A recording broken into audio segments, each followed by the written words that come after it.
सतीश डोंगरे लिखते हैं कि आपसे किस तरह के प्रश्न करना चाहिए, क्योंकि मन में जिस तरह के प्रश्न आते हैं लगता है वो सार्थक नहीं है, प्रश्न करने में संकोच होता है।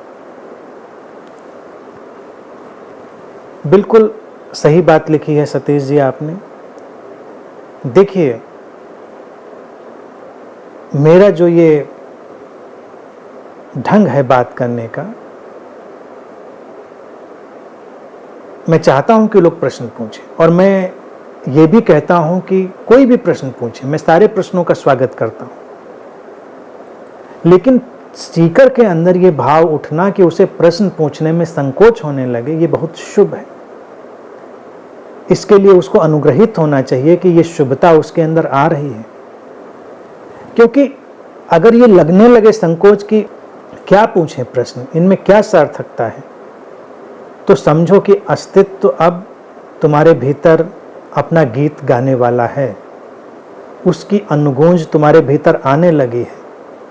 तुमको दिखने लगा है कि ये सार्थक और व्यर्थ का क्या कार्य व्यापार है। तो मैं सजेस्ट नहीं करूंगा कि क्या प्रश्न पूछें, आप सहज रहें, धीरे धीरे प्रश्न भी गिरेंगे और प्रश्न उठेंगे भी। देखिए, अनंत में हम लोग अनयूजुअल सत्संग में लंबे समय से बैठते रहे और सारे मित्रों का ये अनुभव रहा है कि धीरे धीरे प्रश्न डिसअपियर हो जाते हैं। कई बार तो लोग घर से चलते हैं यहाँ आने के लिए कि नहीं ये पूछेंगे, और आते आते सब डिसअपियर।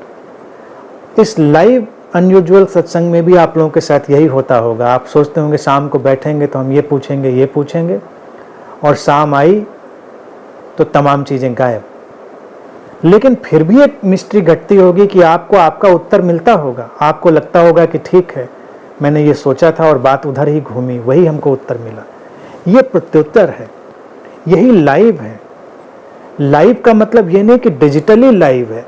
लाइव में मेरी रुचि ये रहती है कि तुम्हारी जो सहजता है, तुम्हारे भीतर की जो प्यास है, उसका प्रत्युत्तर इधर से उठे, जो कि उठता है अस्तित्वगत रूप से। तुम्हारा संकोच शुभ है, उस संकोच को संभालें, सहेजें। ये प्रार्थना में प्रवेश करने की भूमिका है। जब किसी को प्रश्न पूछने में संकोच होने लगे तो समझें कि उसके भीतर प्रार्थना उतरने वाली है। कोई बनी बनाई रटी रटाई प्रार्थना नहीं, किसी कर्मकांड वाली प्रार्थना नहीं, लेकिन प्रार्थना उतरने वाली है। अव्यक्त, अज्ञात, तुम्हारे हृदय में अस्तित्व अपने ढंग से प्रत्युत्तर की अनुगूंज देगा।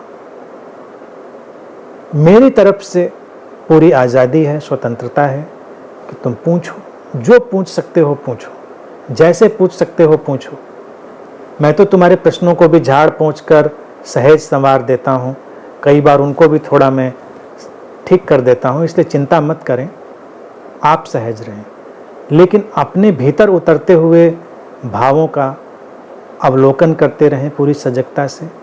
और जब ये संकोच धीरे धीरे तुम्हारी तरफ बढ़ रहा हो तुम्हारे हृदय में, तो मौन में डूबें। बस ये एक द्वार है जो तुमको अब रहस्य में खींचने वाला है। तो तैयार रहें।